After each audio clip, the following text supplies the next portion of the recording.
Alrighty then, let's do this.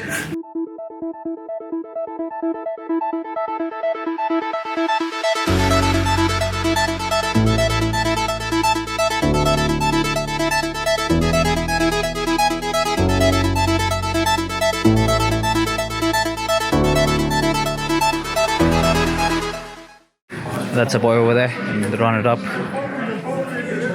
Show it, jersey. So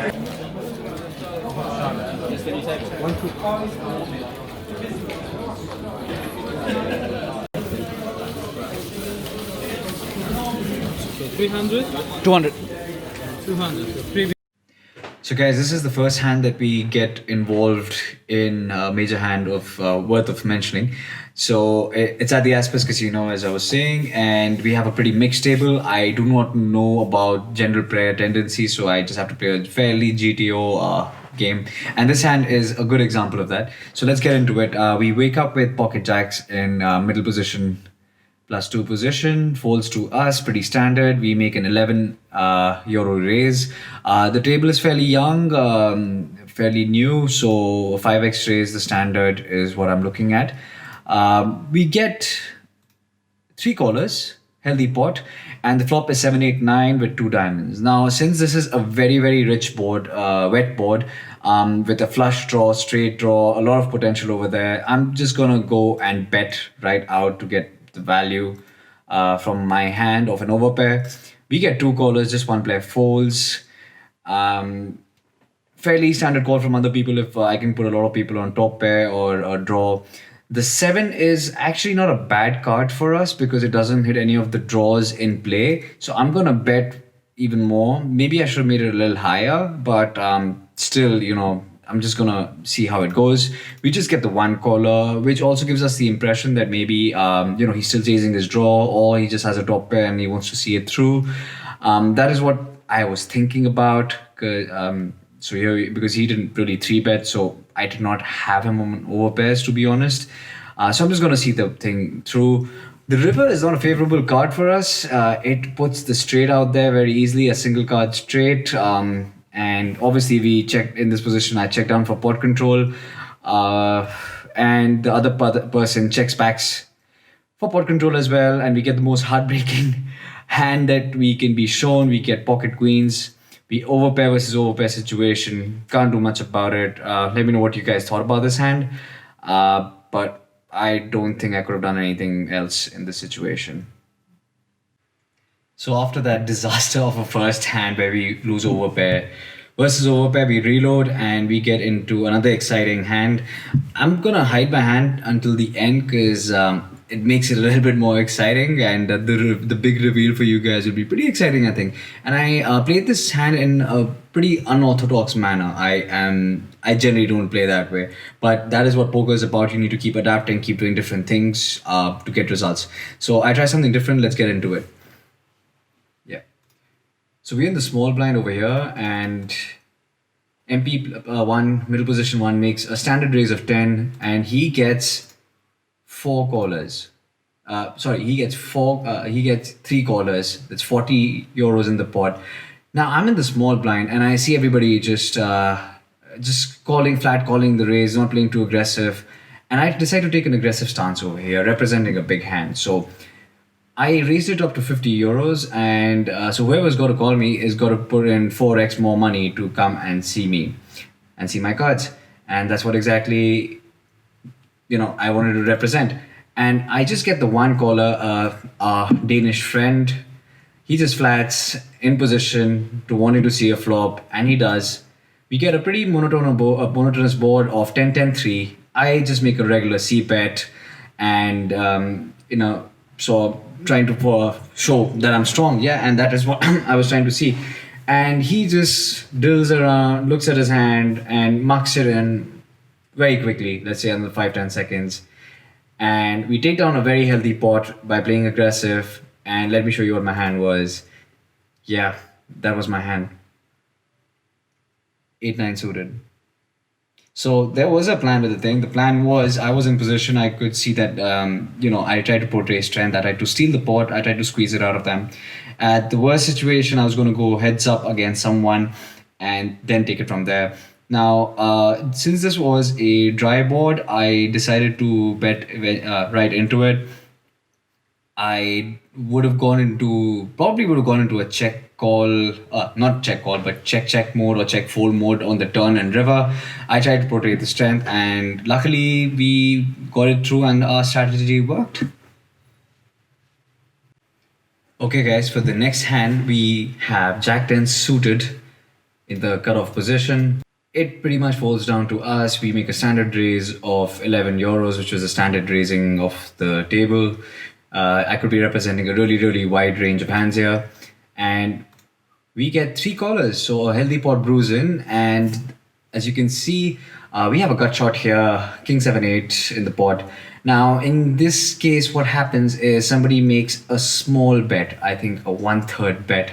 And now another person just called. So now the pot odds I'm getting is fairly great. I just have to play. I have to put in 18 more euros. Why am I saying euros, guys? I'm so sorry. It's pounds, pounds. 18 pounds to play a pot of 80 pounds. That's fairly great over pot odds. So I make the call, which I generally wouldn't. Gutshot has around a 10% chance of flopping, and I have to put in I mean, the pot odds look pretty good. I can play here. So that's exactly what I do, because if I do hit my magic card, I do get paid off well in most of the times, because my hand is fairly disguised. And Jin card, there you go, boom. We make a straight and it checks down to us. I'm not going to slow play it now. I'm going to get maximum value. I bet 35 into the pot and I get I get check raised all in. Amazing, the best thing that could happen. Now this guy tanks forever, and forget him trying to get a read on the villain. I am trying to remain chill, as if I'm gonna be folding my cards. I'm looking into my phone, not giving a shit, and just trying to be cool about it, as if I'm gonna fold. I don't care about the hand. And after much mulling, he just mucks his card. We throw in the one chip, we call, give him the bad news that we have a straight. Now, the river card is a spade, but he just mucks his hand. We win, and we take down a good pot. Okay, guys, so this was the biggest pot that we played at the Aspers meetup game. And as you can see, we have kings in the small blind, and we're going to make it pretty interesting. So you remember the way I re-raised 8-9 suited in the small blind and I played aggressively? Yeah, so I'm gonna balance out my range, and let's get into it, see how it goes.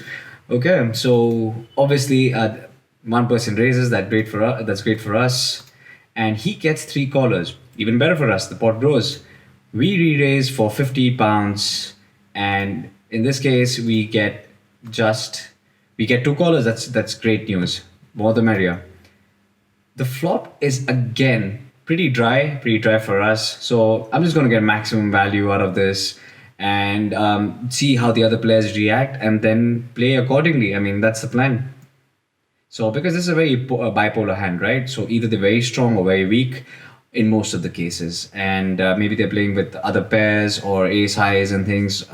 So once I bet into it, I can get, and if they call, I can narrow the hands down even further.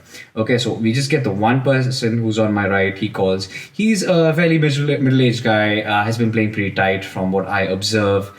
He's a regular as well, because the regulars were given out some slips so that they get their points added on and they get benefits for the number of hours they played. So I knew he was a good player, a regular player at least.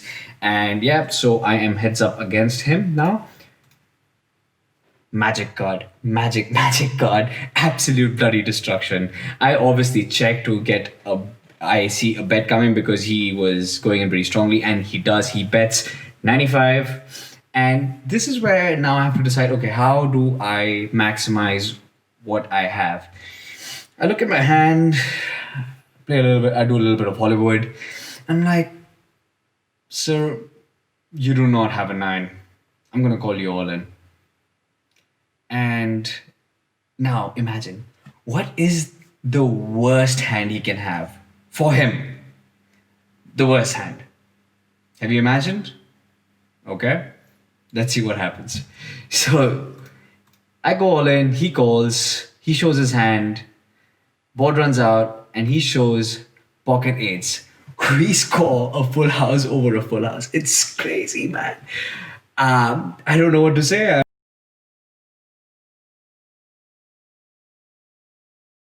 Boats! Boats! Boats! It's the Farhampton Boat Show! Boats! Boats! Boats! November 5th, 6th, and 7th at the Farhampton Civic Center! Boats! Come on down! Boats! I mean, it was a pretty big cooler for him, and I tried to be a sport about it. I was like, you played it, there was no other way to play it. I would have played the same in your hands. Nice hand. He said nice hand, and we just moved on. But yeah, good hand for us.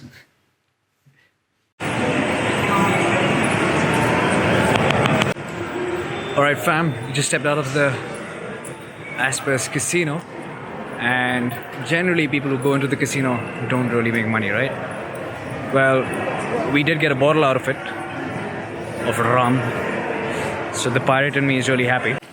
Yeah, you saw the results. We had some good hands. We ran well, played well, and quite while we were ahead. We had to go somewhere, but yeah, and hopefully you get some more action down the trip, somewhere closer to central London. Hope you guys enjoyed those hands at the Aspers Casino at the meetup game. I was told at the Aspers Casino that by a bunch of guys there's loads of action at the Hippodrome Casino. So that is our next destination. Let me know what you guys think of the hand so far. Would you have done something differently? I love hearing from you guys, so let me know.